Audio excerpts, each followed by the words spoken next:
और इस बीच लखनऊ में योगी कैबिनेट की बैठक खत्म हो गई है। आपको बताएं कि बैठक में कई अहम एजेंडों पर मुहर लगी है। 150 आईटीआई को अत्याधुनिक सुविधाओं से लैस किया जाएगा और विधानसभा में आने वाले राज्यपाल के अभिभाषण का मसौदा पास किया गया है। तो ये बड़ी खबर उत्तर प्रदेश से, जहां लखनऊ में योगी कैबिनेट की बैठक खत्म हुई और इस बैठक में कई अहम एजेंडों पर मोहर लगी। 150 आईटीआई को अत्याधुनिक सुविधाओं से लैस किए जाने की बात कही गई और इसके साथ ही विधानसभा में आने वाले राज्यपाल के अभिभाषण का मसौदा पास हुआ। तो बैठक में कई अहम एजेंडों पर मोहर लगी। जिससे हमारे 150 आईटीआई के लोग बेहतर तरीके से प्रशिक्षित होंगे। तीसरा विषय है हमारे विभाग का, ये जो वेतन समिति की संस्तुतियां थी उसको माननीय वो वेतन समिति की संस्तुतियों को मुख्य सचिव जी की अध्यक्षता ने उसका परीक्षण करके संस्तुति प्रदान की और उसमें मुख्य विषय यह था कि अभी तक जो संविदा कर्मी है, जो विज्ञापन के आधार के ऊपर जिनकी नियुक्ति हुई, पूरी फॉर्मेलिटी पूरी करके उन लोगों को अभी छठे वेतन आयोग का लाभ मिल रहा था। अब वर्तमान में उनको सातवें वेतन आयोग का लाभ मिलेगा। सभी जो जिनकी नियुक्ति विज्ञापन के आधार पर निर्धारित प्रक्रिया के अनुसार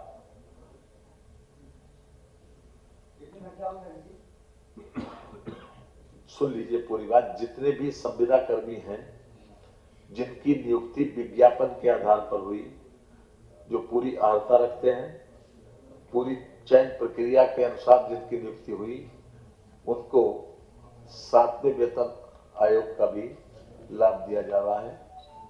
जो वेतन समिति ने जो संस्तुति की थी उसी के आधार के ऊपर मुख्य सचिव की समिति ने संस्तुति की। इस पे राज्य सरकार के ऊपर लगभग 29 करोड़ रुपए का व्यवहार आएगा। लेकिन जो संविदा कर्मी इस प्रकार से नियुक्त हुए हैं उन लोगों को इसका लाभ मिलेगा।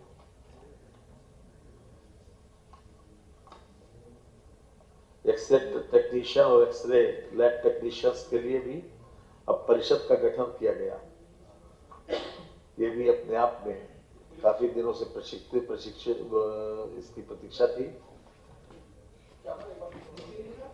इसमें आपको डिटेल हम ये दे देंगे।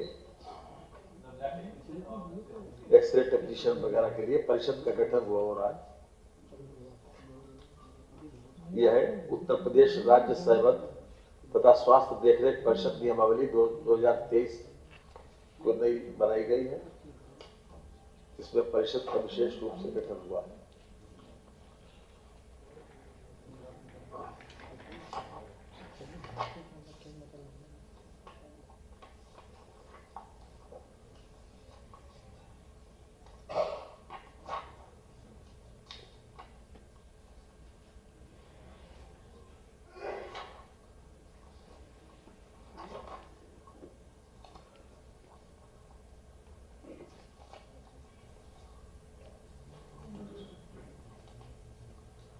उत्तर प्रदेश स्टाम्प एवं रजिस्ट्रेशन विभाग समूह का और खा सेवा नियमावली में भी अभी तक प्रोन्नति और स्थायीकरण पदों की संख्या एवं वेतनमान के संबंध में एक नियमावली बनाई गई है, उसी में संशोधन किया गया।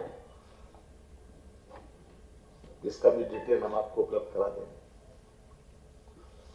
जनपद मथुरा के अंतर्गत गोकुल बैराज के अपर स्ट्रीम बाई तरफ वासुदेव पाटिका में विकसित किए जाने हेतु सिंचाई विभाग के स्वामित्व की भूमि को पर्यटन विभाग के निर्वर्तन पर निःशुल्क हस्तांतरित किए जाने के संबंध में इसमें खास तौर से वृक्षारोपण और के लिए निःशुल्क भूमि सिंचाई विभाग की है उनको दी जा रही है।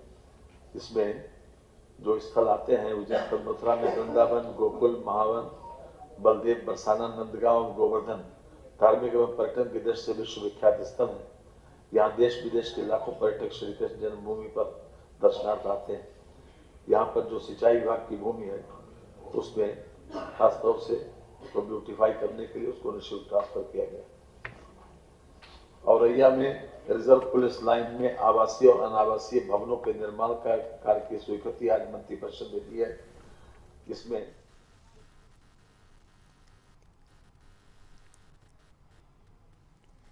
और इस खबर पर ज्यादा जानकारी के साथ लखनऊ से हमारे साथ आकाश द्विवेदी जुड़े हुए हैं।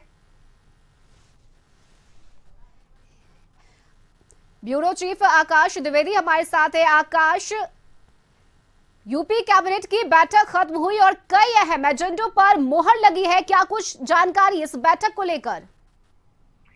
देखिए, आपको बता दें कि उत्तर प्रदेश की जनता और यहाँ के लोक कल्याण के लिए ये कैबिनेट बैठक रही है जिसमें कई बड़े अहम प्रस्तावों पर आज मोहर लग गई। जैसे पेराई सत्र 2022-23 के लिए परामर्शी मूल्य निर्धारण से जुड़े हुए प्रस्ताव को मंजूरी दे दी गई है। वहीं पर टाटा टेक्नोलॉजी के साथ ही प्रदेश के 150 राष्ट्रीय औद्योगिक प्रशिक्षण संस्थानों के उन्नयन से जुड़े हुए प्रस्तावों पर भी मोहर लग गई है। इसके साथ ही उत्तर प्रदेश के अंदर किसानों को बेहतर ढंग से उनका जीवन यापन चल सके, किसानों के लिए बेहतर तरीके से जिंदगी को सुगम बनाया जा सके, इसको लेकर कैबिनेट में चर्चा हुई। इसके अलावा गन्ना किसानों के मूल्यों के भुगतान के साथ ही पेराई और गन्ना मिलों के ऊपर शिकंजा कसने के लिए भी कई प्रस्तावों पर मोहर लगी है। यकीनन ये कैबिनेट की बैठक में ऐसे प्रस्तावों को पास किया गया है जो उत्तर प्रदेश के लिए कल्याणकारी हो। बिल्कुल आकाश, साथ ही बात करें तो इस बैठक से आम लोगों में भी उम्मीद जगी होगी और कुल कितने एजेंडे हैं जिस पर मोहर लगी है इस बैठक में?